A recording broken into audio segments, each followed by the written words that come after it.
Welcome back to my channel. সেদিন গিয়েছিলাম অসিতের এক আত্মীয়ের বাড়ি, অবশ্যই আমারও এক আত্মীয়ের বাড়ি। তো এখন আমি যাচ্ছি ধুলাগড়। আমি ছিলাম আমার বাড়িতে, সেখান থেকে যাচ্ছি, একলাই বেরিয়েছিলাম কারণ অসিত গিয়েছিল অফিসে, আর সেখান থেকে ও আমার সাথে জয়েন করবে একেবারে বালি স্টেশনে।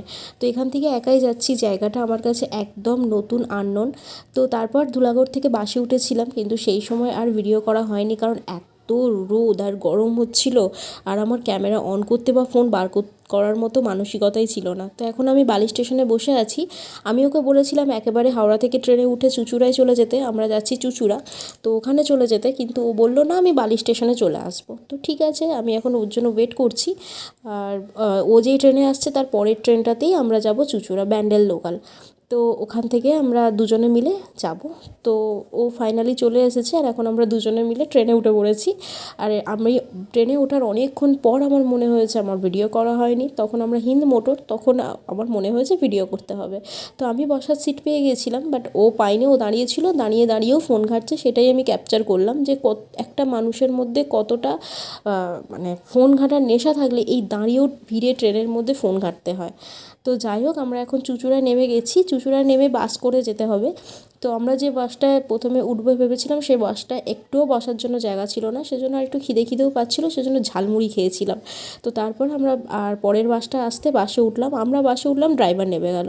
তো যাই হোক, তারপরে আমরা চলে এসেছিলাম, এসে আমাদেরকে কোল্ড ড্রিঙ্কস মিষ্টি দেওয়া হয়েছিল, সেটাও ভিডিও করতে ভুলে গেছিলাম। আমার যখন হাফ খাওয়া হয়ে গেছে তখন আমি ভিডিও করছি, যে আমার মনে আসলো যে ভিডিও করতে হবে, আর আমার খুব খিদে পেয়েছিল। সেই জন্য আমি কাকিমাকে বলেছিলাম যে আমি মুড়ি টুড়ি একদমই খাবো না, আমার ভাত থাকলে ভাত দিয়ে আমার ভাত খেতে মন চাইছে, কারণ আমাদের ওখানেও সেদিন পুজো ছিল, আর বাড়িতে পান্তা ভাত হয়েছিল, ঠিকমতো খাওয়া হয়নি দুপুরবেলা। তো এখন আমি চান টান করে ফ্রেশ হয়ে গেছি, আর এই চান করাটাই আমার কাল হয়েছিল। তো চান করে এসির মধ্যে ঢুকে বসাটা মানে আমার সবথেকে বড় ভুল হয়, কিন্তু আমি বারবার সেটা করি, শ্যাম্পু করেও এসির মধ্যে থাকি। তো যাই হোক, তারপর এই বাড়ির পিছন দিকে জানো তো একটা বাগান মতো মানে মাঠ মতো আছে, সেখানে একটা আম গাছ হয়েছিল, আম গাছের মধ্যে এত আম, তো সেগুলো একটু পরের দিন সকালে দেখাবো তোমাদেরকে। আর এখন আমি চলে এসেছি ঘরের মধ্যে, এদের দুজনের সাথে আলাপ করে দিয়ে, এই হচ্ছে দুই ননদ। আমরা এসেছি এই ব্লু রঙের যে ড্রেস পরে আছে তার বাড়িতে। অ্যাকচুয়ালি হচ্ছে এটা অসিতের এক কাকুর বাড়ি। এবার কোন সম্পর্ক, অনেক দূরের সম্পর্ক, মানে অসিতের বাবার মাসির না পিসির ছেলে। তো এই হচ্ছে, আর আমি এখানে এসে আমার একটু চুলটা আঁচড়ে দিতে বললাম ওকে। তারপর আমরা রেডি হয়ে গেলাম, রাত্রিবেলা ঠাকুর দেখতে যাব বলে আমরা কালী পুজোতে এসেছি, বলতেই তো ভুলে গেছি, কালী পুজোতে এসেছি। তো এখন বাজে হচ্ছে 12টা 15 সামথিং। তো আমরা এখন বেরোচ্ছি খাওয়া দাওয়া করে রেস্ট নিয়ে ঠাকুর দেখতে। আর সারাদিন অনেক টায়ার্ড ছিলাম, আমি বেশিক্ষণ থাকতে পারিনি। এসে দেখি ডন্ডি কাটাও শুরু হয়ে গেছে, যারা পুজোর জন্য উপোস করেছিল তারা সবাই ডন্ডি কাটার জন্য, সব ডন্ডি কাটার জন্য কি বলছি। আর আমি সবাইকে একটু দেখিয়ে দিলাম, এরা হচ্ছে সবাই আমার ননদ। তো এ হচ্ছে ছোট, আর এই হচ্ছে বড়, আর পিছনে আর এক আছে, সে পিঙ্ক রঙের ড্রেস পরে, ও তো আরও ছোট। তো এই আর কি, সবার সঙ্গে অনেক ভালো আড্ডা গল্প দিয়েছি, দিনগুলো খুব সুন্দর কাটিয়েছি, খুব মজা করে কাটিয়েছি। ডন্ডি কাটা হচ্ছিলো বলে আমরা মায়ের কাছে আসতে পারিনি, এখন মায়ের কাছে এসেছি। মা তো মনে হচ্ছে পুরো একটা বাচ্চা মেয়ে দাঁড়িয়ে আছে, এত সুন্দর লাগছিল, আর মানে খুব ভালো লাগছিল। সব কিছু ওখানে যা কিছু পড়ে আছেন মা সবই সোনার। তো এখানকার খুব হয়তো জাগ্রত মা উনি, সবাই খুব মানে, দেখো না কত ভিড় হয়েছে, আমাদের ওখানে তো এত রাত্রিবেলা ভিড়ই হবে না, ফাঁকা হয়ে যাবে। তো এই হচ্ছে সেই আম গাছ যেটা তোমাদের বলছিলাম, এই আম গাছের নিচেই আমরা খেতে বসছিলাম, আর এত হাওয়া, বিশ্বাস করবে না, পাখার প্রয়োজন হয়নি এত গরমের মধ্যে, এখানে এত হাওয়া। আর সকালবেলায় মুড়ি খেতে বসেছিলাম, আর তার আমার সাথে হয়েছিল এক কেস। এখানে আমি জানি মুড়ি আর ঘুগনি হয়েছে, আমিও যথারীতি মুড়ি আর ঘুগনি নিয়ে নিয়েছি। তারপর আমি সেটাকে খেতেও লেগে গেছিলাম যে হ্যাঁ মুড়ি ঘুগনি হয়েছে, বেশ ভালোই লাগবে খেতে। তারপরে জানতে পারলাম আচ্ছা এর মধ্যে একটা টুইস্ট আছে, সেটা হচ্ছে এর মধ্যে হচ্ছে খাসির চর্বি দেওয়া আছে, যেটা হচ্ছে আমি অসিতের থালায় দেখলাম, আর ওকে বললাম তুমি একটু দেখাও খাসির চর্বি। আমার তো একদম ভাল লাগে না, তাও মোটামুটি নিয়ে নিয়েছিলাম, যেহেতু খেয়ে নিয়েছি। খাওয়া দাওয়ার পর এসে সবাই মিলে একটু ঘরের মধ্যে গল্প করছিলাম সবার সাথে, সেগুলোই আর কি। অ্যাকচুয়ালি এই ভিডিওটা করার মানে হচ্ছে এই মোমেন্টগুলো কবে যাওয়া হবে না যাওয়া হবে তার তো ঠিক নেই, এই মোমেন্টগুলো ক্যাপচার করে রাখলাম যেগুলো আমি পরে দেখবো আর আমি ভালোও লাগবে। তারপর দুপুরে খেতে বসে গিয়েছিলাম, সেটা ভিডিও করতেও ভুলে গেছি। আমি জানি না আমি এত গল্প করছিলাম না ওখানে গিয়ে, আমি সব কিছু ভুলে গেছি। এখানে হয়েছিল পুঁই শাকের চচ্চড়ি, যেটা কিনা এখনও আমার মুখে লেগে আছে, এত সুন্দর হয়েছিল। আর হয়েছিল পোস্ত, আর ছিল মাটন।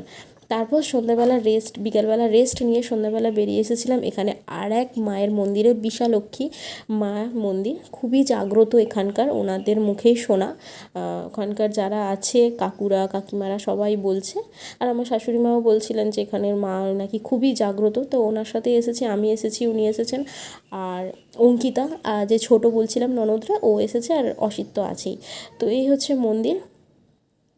আমাকে যেদিন দেখতে এসেছিলো অসিতরা, তখন নাকি এই মন্দিরেও এসেছিলো একবার। তো যাই হোক, এখানে মন্দিরে এসেছি, এসে মাকে দর্শন করলাম। মায়ের রূপ তো মানে দারুণ, খুবই সুন্দর। দেখো, আমি না প্রথমে বুঝতে পারিনি যে এটা লক্ষ্মী ঠাকুর নাকি মানে কালী ঠাকুর, তারপর বুঝতে পারলাম যে এটা কালী ঠাকুর, কারণ বোঝা যাচ্ছিল না। তো এই আর কি, মায়ের আরতি হবে, তাই জন্য আমরা একটু মানে বসেছিলাম দেখবার জন্য, কারণ মায়ের আরতি দেখাটা তো সৌভাগ্যের ব্যাপার, সেই সৌভাগ্যটা আমাদের হয়েছিল। তো দেখছিলাম, চলো তোমাদের সাথেও শেয়ার করি আরতিটা।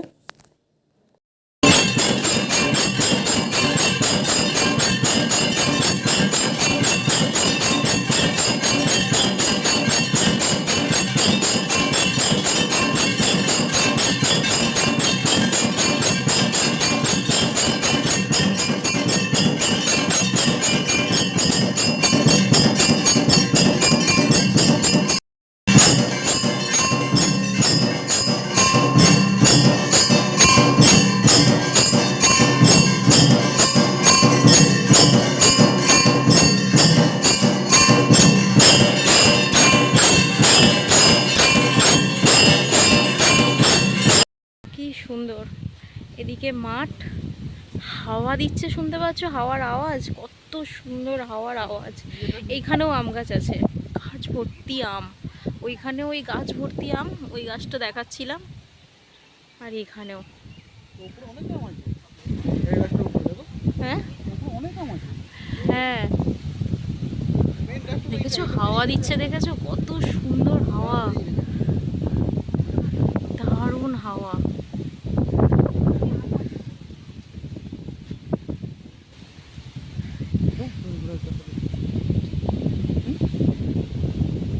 দেখা যাচ্ছে না বাবা। ওখানটা থেকে নিচে নেমে আসলাম মাঠের দিকে, আর একটু দেখাই তোমাদেরকে। এই দেখো, দূর দূর পর্যন্ত মাঠ, এত ভালো লাগছে না। মানে আগেও গ্রামে থাকতাম, কিন্তু আমাদের ওখানটা না মানে প্রপার গ্রাম নয়, বৃষ্টি এসে গেছে, মানে প্রপার গ্রাম টাইপের নয়, মানে কেমন একটা অদ্ভুত হয়ে গেছে, না আছে গ্রাম না আছে শহর বলা যাবে। তো সেই ফিলিংসটা, সেই ভাইবসটা পাই না। আর এখানে দেখো কি সুন্দর লাগছে, তার উপর হাওয়ার ওয়েদারটাও ভালো, তার উপর বৃষ্টি হচ্ছে, এক ফোঁটা পড়ছে। এখানে আমার বড় একটা কাজ করতে এসছে, তাই জন্য আমি আমার বরের সাথ দিতে এসেছি। এই দেখো কি সুন্দর রাস্তা, খুব ভালো লাগছে। চলো দেখতে থাকো, ভিডিওটা অনেক বড় হয়ে যাবে, একটু তোমরা ম্যানেজ করে নিও। যদি পারি দুটো পার্টে দেবো, না হলে একটা পার্টের মধ্যেই ম্যানেজ করে দেবো, কি আছে। চলো দেখা হচ্ছে।